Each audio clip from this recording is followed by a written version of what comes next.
Welcome to the Idaho Catholic Register podcast. We are excited to bring you another conversation at the heart of faith, family, and the Catholic journey. Today, we're delving into the beauty of marriage as we welcome Michael and Blythe McGirr, who recently attended the Banquet of Love marriage retreat. They'll be sharing their experience, the impact it had on their relationship, and the powerful ways God is working through this retreat to strengthen Catholic marriages. Well, I think it's true. We've spent a lot of time just putting out those spotlights of what's right in front of us and not actually putting any intentional work into the marriage. And so we felt that this was a way for us to have a dedicated time as a couple to focus on our marriage, to spend the time with each other and really kind of dig deep. And we like the format too, the fact that it was focused around the Mass, because that's an important part of our life.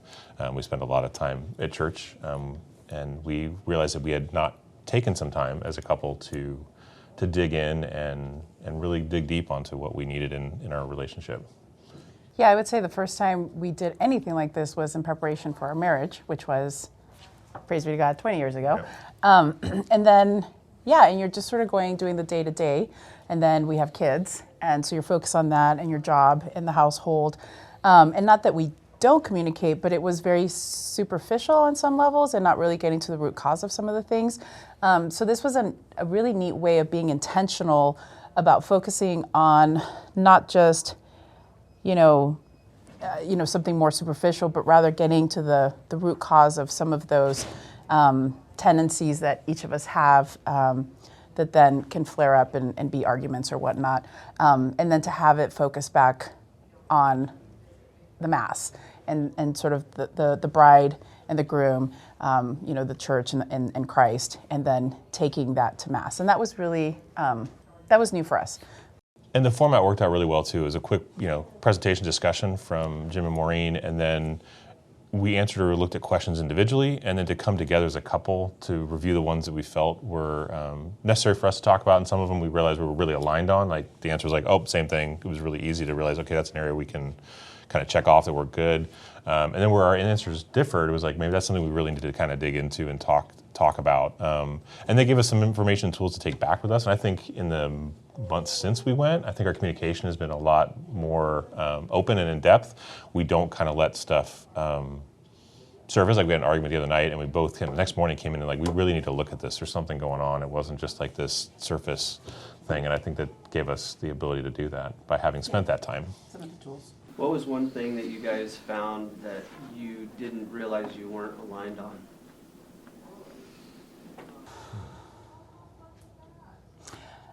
I would say on certain things, I tend to be more, I don't know what the right word is, but like heady or spiritual, and I really want to dive deep and read and have these really intense discussions.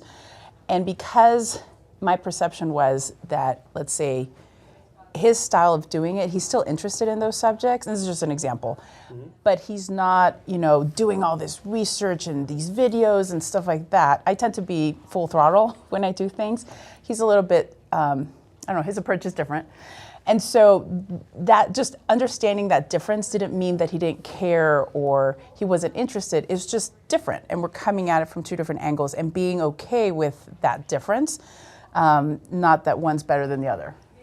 Yeah, and for me, I agree with everything you said. And for me, the thing too is really the starting point with the reconciliation, that forgiveness piece. I think I've always really felt that reconciliation is an important part of our faith. That's kind of not focused on. People kind of don't really know. People aren't regularly going. They're not like, well, I'll go once a year. Christmas and Easter, I'll go once or twice. But it's really important in a relationship to be able to forgive a mistake when someone made something, and being willing to forgive a hurt that you have that's happened. Because I don't think if you do that, you can't move on and communicate. And I think that focus and the way to start was really, really important, and dig into things that may have hurt you. And they can seem small. I mean, there's sometimes we've talked about we tend to agree on the really big things, and it's always the small things that we argue about, and where we get in out of alignment, and being able to forgive each other over a small slight is really important. Does the retreat and kind of in the way that it's structured, is it providing you space to dive into those hurts and dive into those issues of reconciliation? I think so. I think you can take it in whichever direction you're ready to go as a couple. If you want to keep it a little bit more surfacey, you can. But if you want to take it deeper, you can as well. And I think that's actually kind of a cool thing about doing the online version, is because it's at your own pace.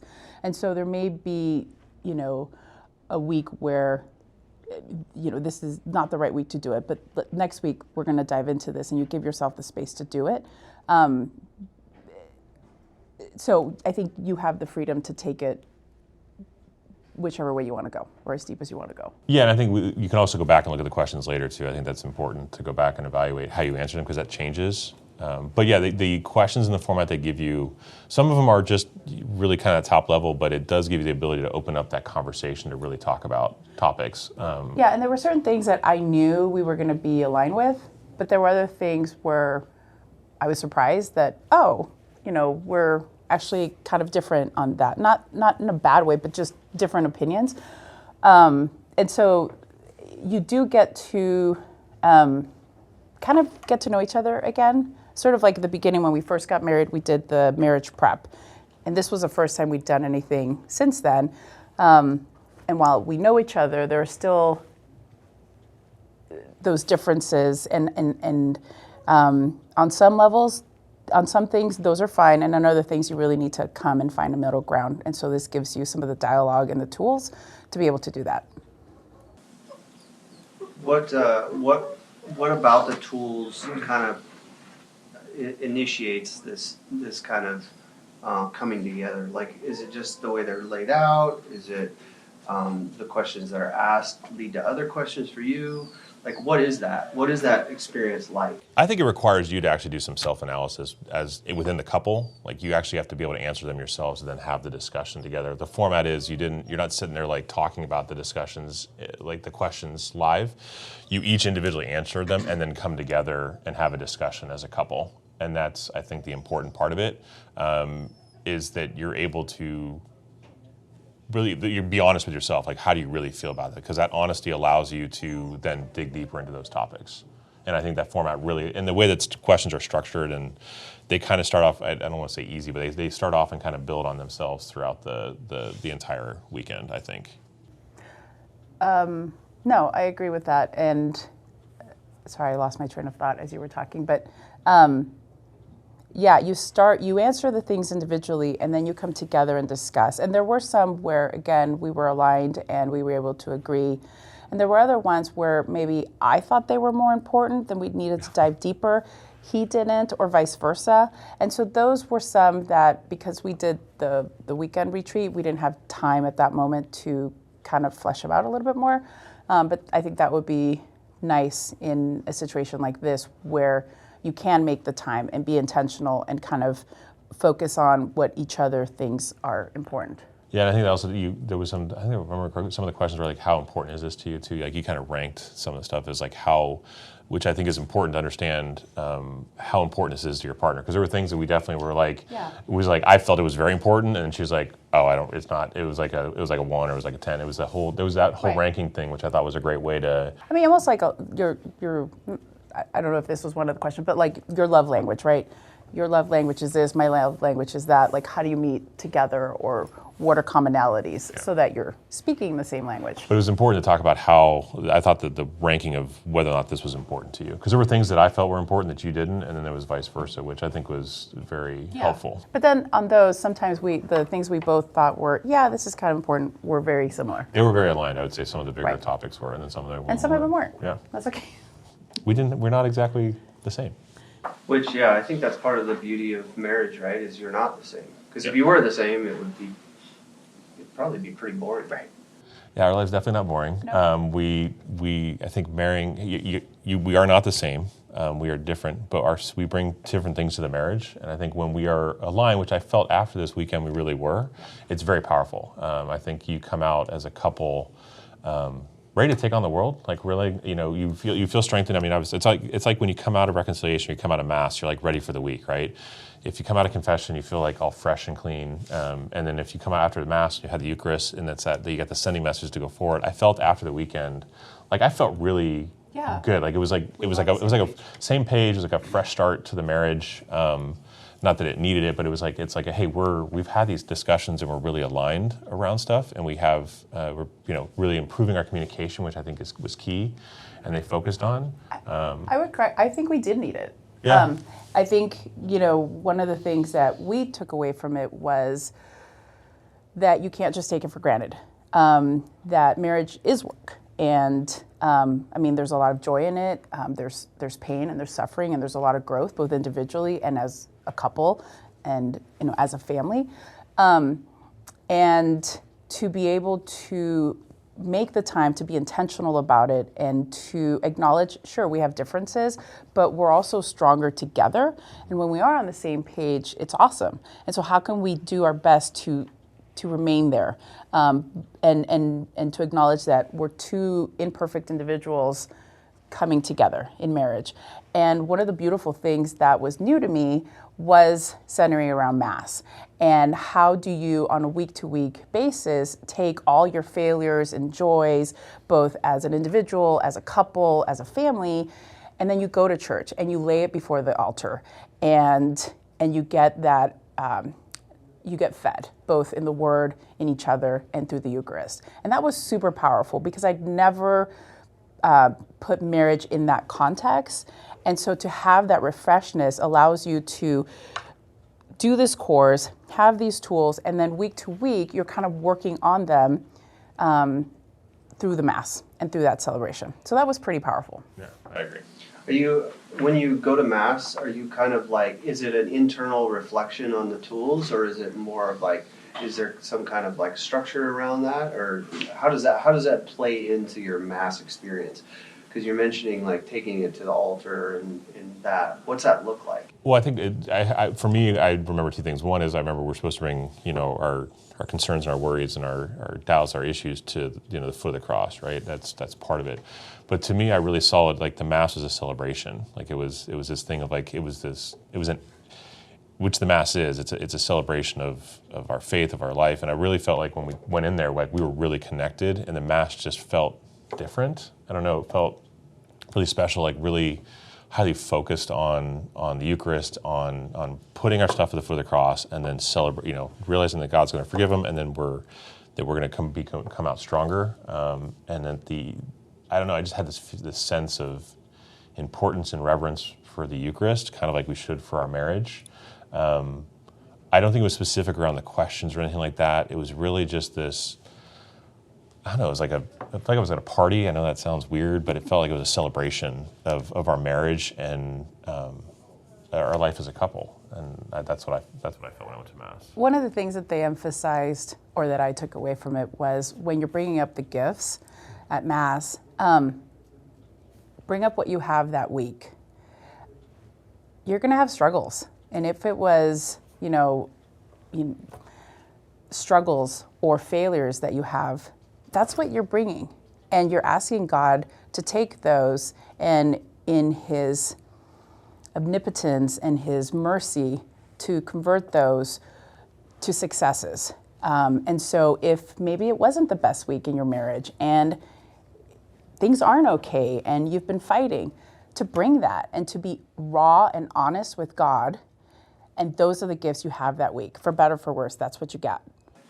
Right. I think that the word offering really projects that, right? Because you're offering the problems. Yeah. Sometimes you're saying, hey, I can't do this. Here's the offering of this problem to you. You deal with it. Because you're God, you can handle it, and I can't. And I think we miss that a lot of offering the tough stuff. We only want to offer like the good things, and sometimes we need to offer the not good things. Absolutely, and it's that being humble about it and just peeling off the layers and letting your partner, but God also, because He knows, right? But for you to feel vulnerable enough to just say, I'm imperfect, I can't do this, Jesus, take the wheel. Like I tried, I can't. Whether it's I need your help with Johnny or the kids or the school or my work, or somebody is sick, or somebody just lost their job and we're really lost right now, to have the courage to bring that as an offering and to know that in his own way, he's going to take that and use it. So that was really powerful too. And I agree with you completely. We tend to want to bring the good stuff to God. Like we want to bring that best picture. But what we really need to bring him is our struggles, the things that we're having trouble with. And they can be small, like the small issue you're having in your marriage that week, the small thing you're having trouble with your kids or at work. And I think it was important to bring that to the Mass. I felt it was great to kind of put that before him and then know that he can help with that burden. And then ultimately have that. I remember going up, the thing that I remember too, we went up as a couple for the Eucharist, which I thought was really powerful. Instead of going individually in line, do you remember this day? We went as a couple to receive the Eucharist. And I think the last time we probably did that was when we got married, which was, I still remember when we did that. We were at the altar and we received it together. I felt that was really, really powerful to go up as a couple to receive the Eucharist together.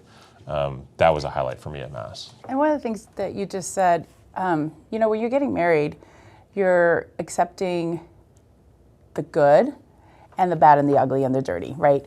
And I think that's also our relationship with God, right? He wants it all. He wants all of you. And so to do that throughout the week, we're both, running the home and doing what we're called to do, and then coming together to Mass and presenting that to God together, whether we had ups and downs, it was messy, it was chaotic, which is normally the norm. That's what we have, and to be okay with that. Yeah.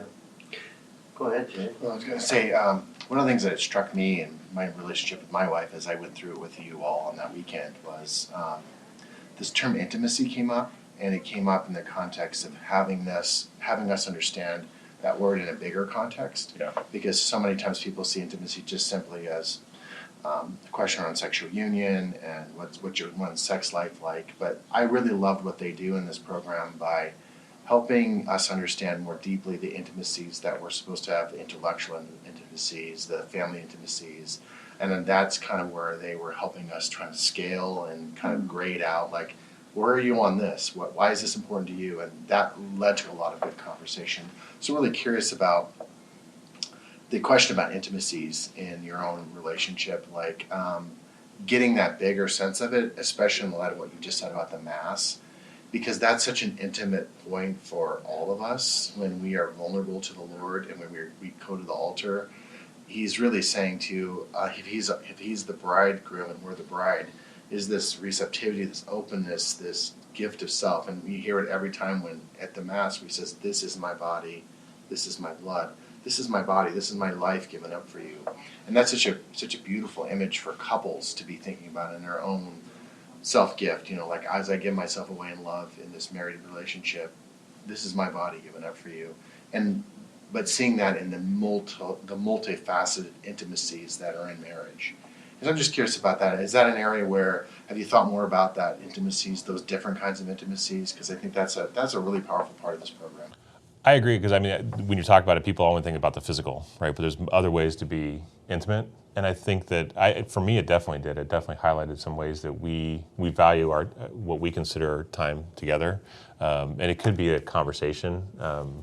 Just the other night, we was taking that time, literally the other night, to go just have a conversation, just the two of us, and be intimate in conversation to check in a little further than of, how are you doing today? We do that a lot, like, are you good, you're good, and which is that quick passing because you've got everything going on.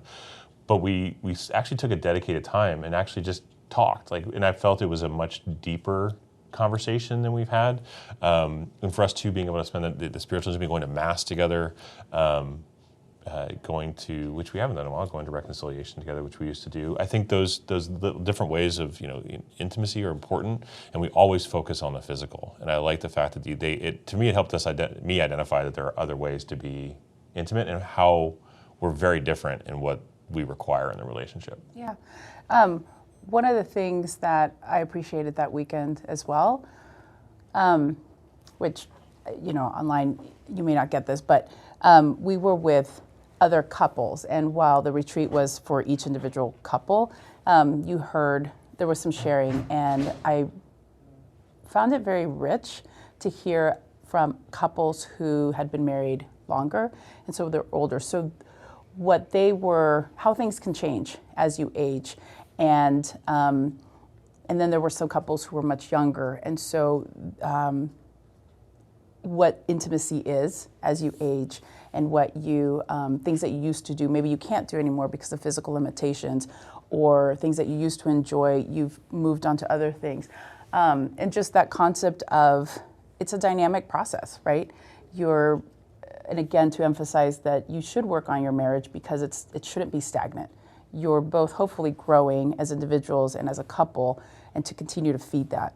And so to your question, as far as a different intimacy, yes, it was a new concept for me to have that conversation of the intellectual, not just the physical, intellectual, spiritual, and that's where you break down and figure out, okay, is this more important to you of these different categories, and then to see the differences and how kind of we're each wired, and to know those differences, and then work with them.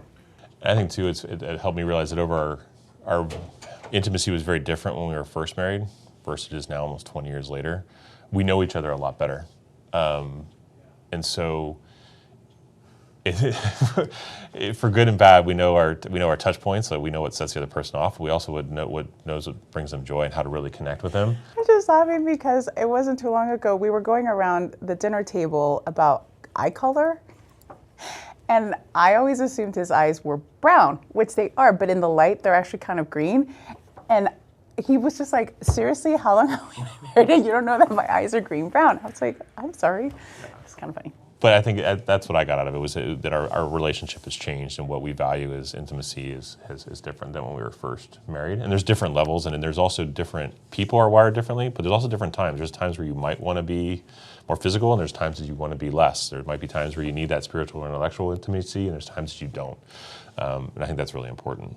But I like bringing it back to the Mass, because it is it's that high sacrifice is really something we don't talk about. Do you guys feel like a lot of times couples forget that marriage is actually a sacrament, and it's not just like a sacrament that you take like once? It's actually an ongoing sacrament. Do you feel? I feel like a lot of times it's hard to wrap your head around the fact that sacrament continues. Yes. I mean, I'm guilty of it. For most of the time, we are just putting out fires and going through our day. And it's nice to have, through this course, bring back that intentionality, to focus on your marriage, to focus on kind of the things that come up, but in a deeper level.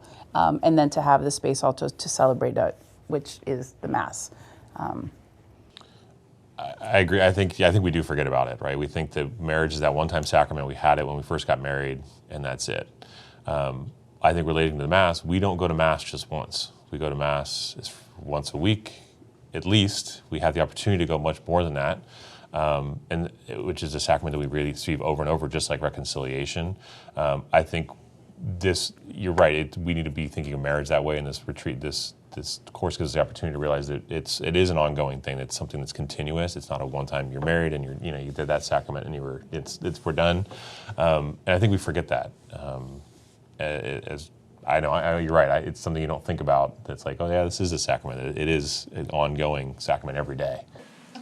Yeah, I think that I always have to recall the fact that you are the ministers of the sacrament. The church simply is the witness of that vow that you make, and that you are ministering to one another. A good friend of mine once said, you are your number one, you're your spouse's number one intercessor. So when my wife needs something, she's supposed to call on me to help do that. And then when she feels love, she's supposed to feel like love from God is supposed to kind of come to God through me to her, through my heart to hers. And I think that's the call of the ongoing sense of what Joe's talking about with the sacramental grace of living in that sacrament. So if you're in a state of grace yourselves, you also are a conduit for God's love to share that more fully with your spouse, because you are living the sacramental life. You are going to Mass, you are going to confession, you're keeping yourself open to receiving that, to be able to give it away, because that's what it's supposed to be about, self-gift, and you give it away to love. But it's that mutuality and that the Trinity beautifully talks about the spirations of the Trinity, the self-giving love in the Trinity itself, that's just communion of persons. And we are made in that image and likeness. So that same spiration of love is supposed to be happening between us as couples, right? Mm-hmm. And so I think that's part of where it becomes a living grace. I want to call it that, a living grace that you continue to live out. So when you're putting out the fires and you're dealing with the kids and you're dealing with that, you realize, oh my gosh, I'm getting grace because this man or this woman loves me enough to do this with me and to do it together, and that I'm not alone. And all of those kind of realizations come up. And I've been, especially after retreats like this, you really do have an attitude of gratitude for your spouse. Mm-hmm. That is such an important part of that ongoing realization that this is a living sacrament. It's an ongoing sacrament, and then it's also a social sacrament. So the two social sacraments of the church are holy orders and marriage, and they're meant to be given away for other people. And so I think that's just continuing to realize that it's bigger than you, and it's bigger than all of us. In that regard, that it's something that we do need to tap into that grace, because we can't love in the kind of way God wants us to love without His grace, because otherwise we're just two broken people trying to make it in a broken world, and you're like, we're not getting too far without God's love and grace. And so that's the part to me that makes the realization that, oh my gosh, this is a living, ongoing sacrament, that I have to remember that, look, I was the minister of this, and so I'm ministering to you now, and so you continue to minister this grace to your spouse. And that's how I think about it.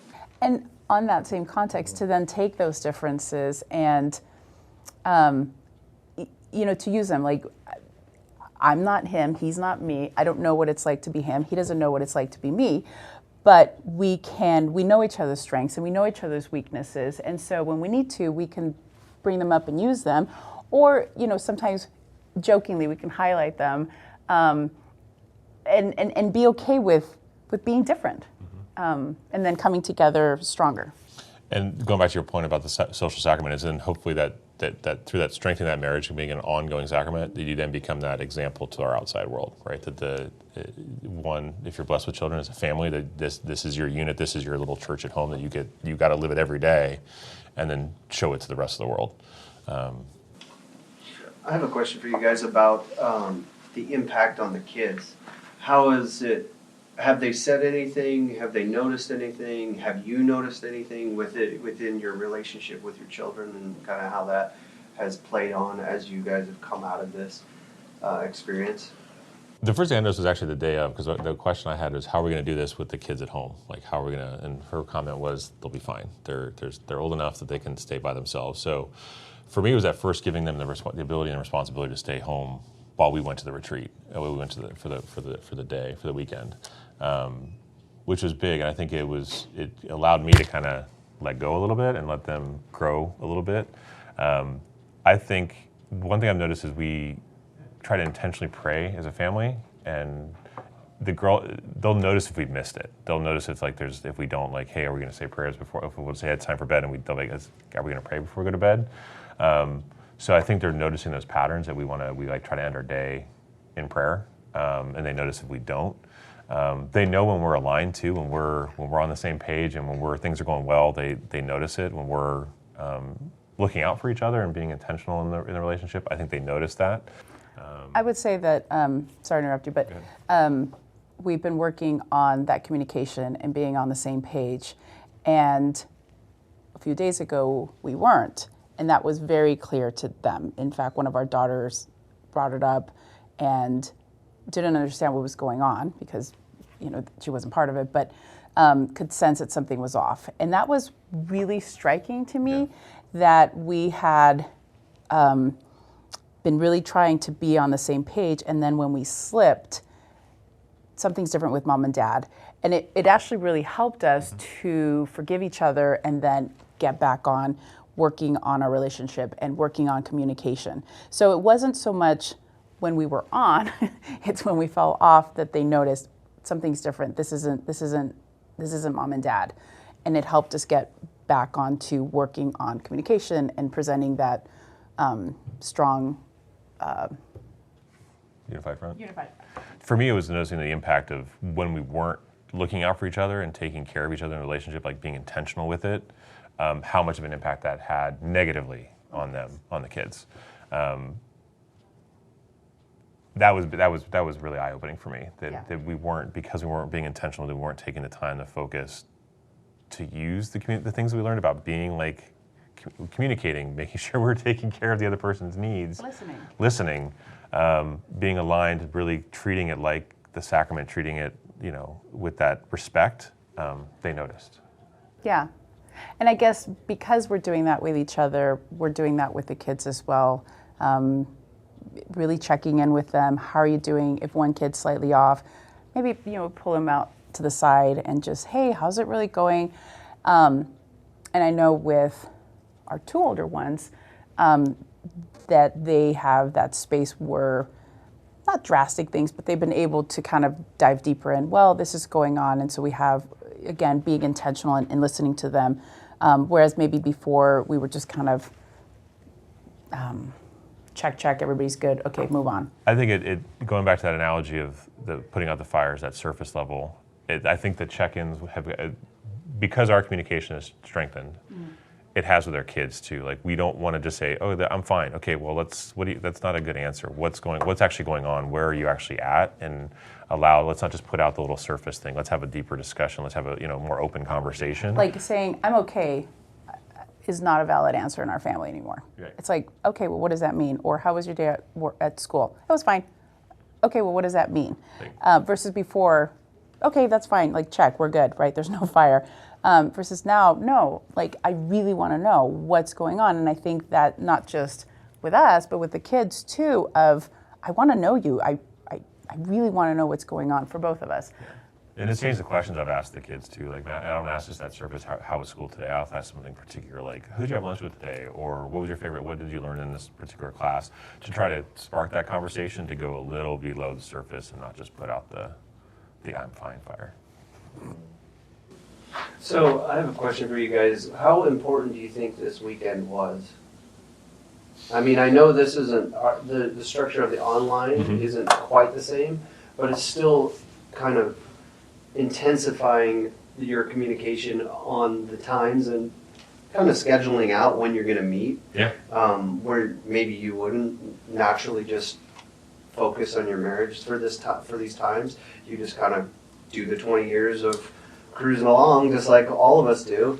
But when you have this actual, like, hey, we're going to meet Tuesday at this time and kind of parse out time for each other, how important was that for you guys?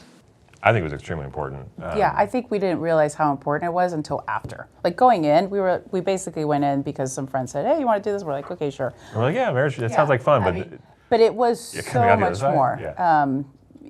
You get so much more out of it, and I want to do it again. Yeah, to me, it was extremely important. I think we put time and effort and work into things that we value, and we have been married, this year will be 20 years, and we thought everything was good. It's just that we're going along, we're going through the motions, have work, the kids, activities, but we hadn't taken the time to sit down and actually put in the work and the effort and the focus on our marriage. And it was extremely important to set aside dedicated time. For us, it was a weekend. I think if you can do it across the weeks too, and the structure of the online would be great. But it was the intentional time spent with the sole purpose of working on our marriage, something we hadn't done since we went through pre-Cana before we got married. That I can remember. We had, but not to this level. Not this. I mean, this was this really kind of this. The way it's structured, it requires you to dive deep and dig deep into your marriage and have some really, really analyze it through the eyes of the church. And I think we came out saying, okay, there's some things we need to work out, but then there were some really beautiful parts where we were joyful and we could celebrate and be proud of the 20 years that we've been together. So it wasn't like all bad. No, I think it wasn't all bad. No, I think it allowed us to highlight. Mostly good. It was mostly good. It allowed us to highlight the things the areas where we aligned, where we knew things were good, and it allowed us to focus and put spotlights on the areas that we need to work on. Yeah. And it also gave us some tools and techniques to do that. It wasn't just like, here's the problem. Good luck, right? It was here's ways to 20 years again. It was here are techniques and methods to address those, and here's ways to deepen that connection as a couple. with the connection back to the church, with the connection back to the Mass and the Eucharist. I thought it was extremely valuable, personally. I think we're stronger now than we were before we went in. Yeah. And I think we will be doing it again. Yeah, so the bishop has kind of outlined some kind of focal points of areas that he really wants the diocese as a whole to work on. And I know that Jay's going to have a big impact on that with the upcoming marriage retreats that we've kind of outlined. And so he was mentioning that to you guys kind of offline, and you were like, you'd kind of gotten some word, things leak. We have discussions, and then somehow people are like, oh, I heard about this. I'm like, I don't know if that's out yet, but okay. So are you guys excited and looking forward to upcoming events? Yeah. It's already on our calendar, I think, Yeah, actually. I did. Someone already put it on our calendar. Yeah, I think we're just hearing about what could potentially be coming up. Actually, we're kind of excited about it because I think coming out of this weekend, knowing that that we needed to work on it, looking for that next opportunity to do it with the diocese. And that's a really focal excited. point, right? Yeah. It's not, hey, I don't want to go 20 years before we check in and have these conversations again.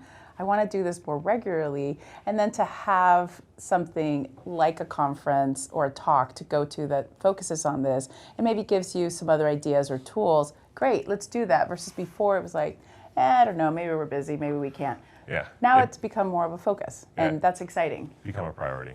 I'm wondering if you could say something to the guys and you could say something to the ladies about why it's important to do enrichment in your marriage. Like, and especially I think I'm going to throw my own guy point in. Is like guys need to initiate the gift, you know. And I think if you are a guy that is thinking we need to do some work on our relationship, or I want to be closer to you, or I want to explore these intimacies, figure it out. Figure it out, guys. Like, how do you approach your wife to say, come to an event or come to an enrichment? I'm just really curious what you think. So it's interesting. Actually, she came to me with it, but I would actually encourage the guys to do it. I mean, I think a lot of times when it comes to something like the marriage, like a marriage retreat or weekend or an encounter, it's the wives that are bringing it to the men. And I think we need to flip that and have the call should go out to the men to bring it to your wife. You should be approaching your wife. Look at this as an opportunity. Pull this out if it's in your bulletin or wherever it is. Go to your wife and say, this is something that we need to do. We need to spend the time on our marriage. I value it. I value you, and it's really important. I think. Yeah. Yeah, and I would say, as a wife, you want your partner to lead you in that direction and to show you that, yes, I value this. I think it's very interesting, and to take that initiative. So your question was what was your question? Oh, just speak to the ladies about their openness. I mean, again, you mentioned the ladies are usually dragging the guys along, but maybe in speaking to that, like, how would you receive that gift if your husband said to you, hey, let's go to this? Yeah, I would be excited because I want him to be the spiritual leader of our household. I want him to be that example for the family, because every marriage is different, but in ours, sometimes it is me that is saying, hey, we need to do this, but it needs to be both of us, and so for him to do that as well. I would say that another thing that I found as a woman in this encounter was the different levels of or the different topics of intimacy, and to see that there were certain things that he valued a lot that I do, but not as much. Yeah. So then I can make an effort to connect with him in those because he values them. And likewise, he has made a bigger effort to connect with me on other things that he may not value as much, but I do. And so it's showing the other person, hey, I love you, and you know this isn't my thing, but I will do it because I love you, right? And so that strengthens that relationship. I would say that for the guys, the intimacy piece was key. Understanding the different types and how your wife views intimacy was really important. I think that's something that we're different. Men and women are different, and I think that was a big one for me to understand and really dive into those topics was big, and I encourage that. It was a great way to approach it. The way they presented it was really helpful to me, and sometimes you don't know where to go with the intimacy, so I thought that was And big. I think we both grew from that. Yeah. I would say go. Go. I'd say make the time is what I would say Yeah. as a couple. Put the Prioritize investment it. in your marriage and go and do it. And I would encourage the guys to sign up for their marriage, for your wife to go ahead and sign up. Yeah. And one of the things that we had the pleasure of doing after the weekend was we finished with a mass and then a nice dinner. And it was a nice way to celebrate each other and everything that we had kind of learned. And so I encourage couples to do that after they do the online version, maybe go to mass together and then go out and have a nice dinner or something. I felt that was a really good way to end it. It was like really bringing forward that celebration piece. The mass was a celebration, and then the dinner was a celebration. And it was a great way to then celebrate our marriage together. Yep, like we said, we say you work hard, you pray hard, and you play hard. Yep. It's really beautiful. Well, I think we have, we've fleshed out the meaning behind what we're trying to do with the online version and kind of you guys' experience. So I thank you for your time. It was really nice to sit down together, and hopefully God continues to bless your marriage. I'm sure He will, and hopefully people will take this as an invitation to everyone to come and work on your own marriage. So, Would you two be willing enough, I think, when you visit prayer, just to pray for couples who might be considering that and they're have an openness to their heart to? Yeah. Do you want to pray? You want me to? You want? Okay. Father, Son, and Holy Spirit, amen. Dear Lord, we thank you for the gift and the sacrament of marriage.